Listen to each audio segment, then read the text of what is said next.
सुरक्षित करो।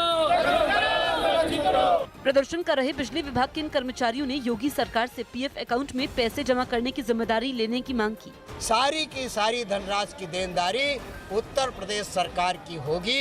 इस बात का राजपत्र उत्तर प्रदेश सरकार जारी करे, यह हमारी मांग है। यही नहीं, बिजली कर्मचारियों ने उनकी मांगों के पूरा नहीं होने पर 18 और 19 नवंबर को हड़ताल करने की भी चेतावनी दी। नाइजीरिया में एक भीड़भाड़ वाले बाजार में भीषण आग लगने से हड़कंप मच गया। आग एक 5 मंजिला इमारत के ऊपरी हिस्से में लगी, जिसने देखते ही देखते इमारत के बड़े हिस्से को अपनी चपेट में ले लिया। इमारत की छत से आग की जबरदस्त लपटें निकलने लगी। भीड़भाड़ वाले इलाके में आग लगने की वजह से वहां हड़कंप मच गया। इस दौरान इमारत की छत पर मौजूद लोगों ने आग बुझाने की कोशिश भी की, लेकिन उसका कोई फायदा नहीं हुआ। इमारत में रखा सामान आग की चपेट में ना आए, इसके लिए लोगों ने सामान को खिड़कियों से नीचे फेंकना शुरू कर दिया। हालांकि कुछ देर बाद फायर ब्रिगेड की गाड़ियां भी वहां पहुंची और आग पर काबू पाने की कोशिश शुरू की गई। आग बुझाने के लिए हाइड्रोलिक क्रेन की भी मदद ली गई। यूपी पुलिस ने दिल्ली पुलिस का समर्थन किया। दिल्ली की 30 हजारी कोर्ट में पुलिस और वकीलों की हिंसक झड़प के मामले में यूपी की पुलिस दिल्ली पुलिस के समर्थन में आई। राजस्थान के प्रतापगढ़ में मंदिर के पास मगरमच्छ आने से अफरा तफरी मच गई, जिसे काफी मशक्कत के बाद पकड़ लिया गया। सेना प्रमुख बिपिन रावत ने दिल्ली में जम्मू कश्मीर से आए सभी धर्मगुरुओं से मुलाकात की। छत्तीसगढ़ के दंतेवाड़ा में मुठभेड़ में सुरक्षा बल ने 2 नक्सलियों को मार गिराया। यूपी के मुजफ्फरनगर में एक हत्या के आरोपी और उसके साथी ने थाने में सरेंडर कर दिया, जो काफी वक्त से फरार चल रहा था। हरियाणा में जेजेपी के समर्थन से बनी मनोहर लाल खट्टर की सरकार विधानसभा सत्र में निजी क्षेत्र की 75% नौकरी प्रदेश के युवाओं को देने का प्रस्ताव लाएगी। शादियों और जश्न के दौरान होने वाली फायरिंग पर रोक लगाने के लिए केंद्र सरकार आर्म्स एक्ट 1959 में बदलाव करने वाली। एक रिपोर्ट में बताया गया कि नए ड्राफ्ट में शादी, पार्टी और दूसरे मौकों पर फायरिंग करने पर 2 साल की हवा में फायरिंग करने पर 2 साल की सजा और 1 लाख रुपए जुर्माने का प्रावधान है। साथ ही अवैध तरीके से हथियार बनाने और बेचने पर 7 साल से लेकर उम्र कैद तक की सजा हो सकती है। इतना ही, दूसरे देशों से हथियार लाने और यहां से बाहर हथियार भेजने पर भी 7 साल से लेकर उम्र कैद तक की सजा हो सकती है। यह भी प्रस्ताव है कि जिन लोगों के पास 1 से ज्यादा हथियार हैं, उनको अपना एक हथियार 1 साल के अंदर जमा करवाना होगा और हथियार जमा करवाए जाने के बाद उनका लाइसेंस भी 90 दिन में रद्द हो जाएगा। हालांकि आर्म्स एक्ट के ड्राफ्ट में हथियारों के लाइसेंस की समय सीमा 3 साल से बढ़ाकर 5 साल करने का प्रस्ताव है। यूपी के प्रयागराज में एक स्कूल के छात्रों ने टीचर की बुरी तरह पिटाई की। बताया गया कि स्कूल में हेल्थ चेकअप के कार्यक्रम के समय यह हंगामा हुआ, जिसके बाद वहां छात्रों ने टीचर को डंडों से पीटना शुरू कर दिया। खुद को बचाने के लिए टीचर इधर उधर भागा, लेकिन छात्र उसे बुरी तरह पीटते रहे। वहां मौजूद दूसरे टीचरों ने भी उसे बचाने की काफी कोशिश की, लेकिन वो भी छात्रों के गुस्से के आगे बेबस नजर आए।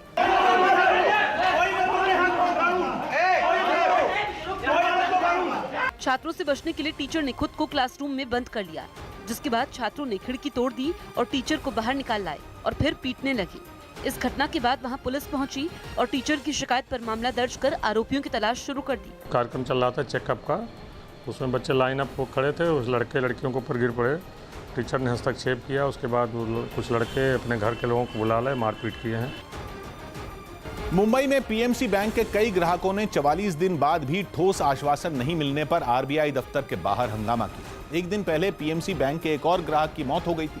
उस घटना ने भी लोगों के गुस्से को भड़काने का काम किया, जिसके बाद पीएमसी बैंक के ग्राहकों ने मुंबई के बांद्रा इलाके में आरबीआई दफ्तर का घेराव कर वहां नारेबाजी की। गुस्साए लोगों ने थालियां बजाकर आरबीआई के खिलाफ प्रदर्शन किया।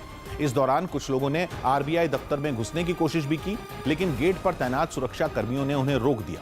इसके बाद गुस्साए लोगों ने सड़क पर ही प्रदर्शन शुरू कर दिया। लगातार खाता धारकों की हो रही मौत के बाद पीएमसी के खाता धारक आक्रामक हो गए हैं और आज फिर जो बीकेसी में आरबीआई का दफ्तर है उसके सामने यहाँ पर प्रदर्शन कर रहे हैं।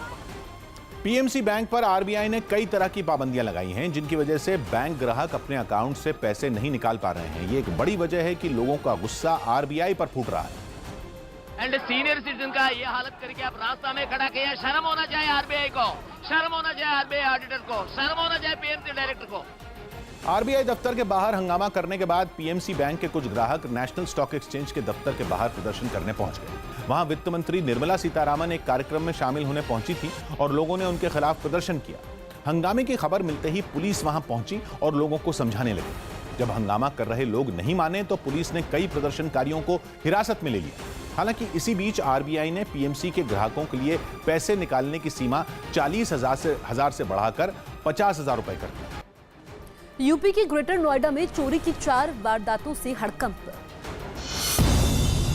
यूपी के ग्रेटर नोएडा में चोरों ने 2 सोसाइटी में चोरी की 4 वारदात अंजाम दी, जहां चोर लाखों रुपए के सामान पर हाथ साफ कर गए।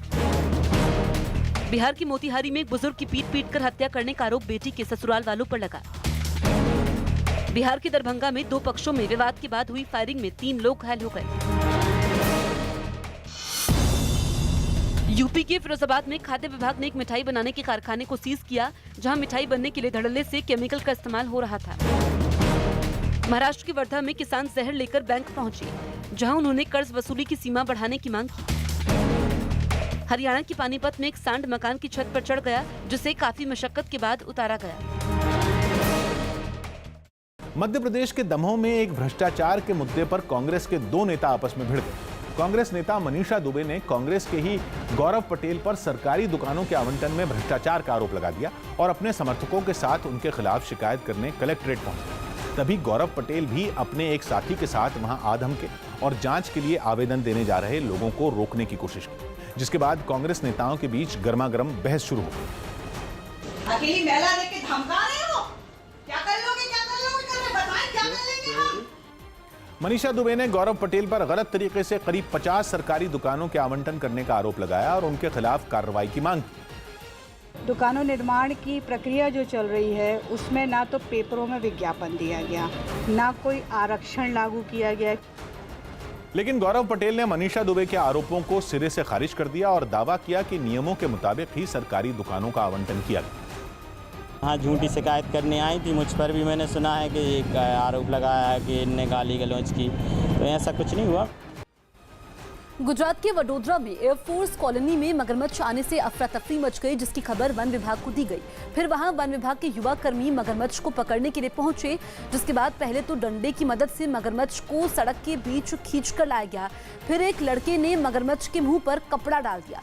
मगरमच्छ को काबू करने के लिए 3 लड़के उसके ऊपर बैठे। किसी तरह मगरमच्छ के आगे की तरफ बैठे लड़के ने उसका मुंह बांध दिया, जिसके बाद वो मगरमच्छ को कॉलोनी से अपने साथ ले गए। त्योहारों के दौरान रेलवे टिकटों की कालाबाजारी करने वालों पर आरपीएफ ने बड़ी कार्रवाई की है। News18.com की रिपोर्ट में बताया गया कि 26 अक्टूबर से 4 नवंबर के बीच आरपीएफ ने ऑनलाइन टिकट बेचने वाले 528 दलालों को गिरफ्तार किया है, जबकि 37 दलाल फरार हैं। आरपीएफ ने इस कार्रवाई में 519 दलालों के खिलाफ आपराधिक केस दर्ज किए। रेलवे पुलिस ने इन दलालों से जुड़े करीब 3000 आईपी एड्रेस को भी ब्लॉक किया है। बताया गया कि टिकट दलाल एएनएमएस नाम के नए सॉफ्टवेयर की मदद से रेलवे के ऑनलाइन टिकट सिस्टम से छेड़छाड़ कर रहे थे। नियमों के मुताबिक एक निजी ईमेल आईडी से 3 महीने में सिर्फ 14 टिकट ही बुक करवाए जा सकते हैं, लेकिन दिवाली और छठ के दौरान टिकट दलालों ने एक ही कंप्यूटर पर अलग अलग ईमेल आईडी से सैकड़ों टिकटें बुक करवाई।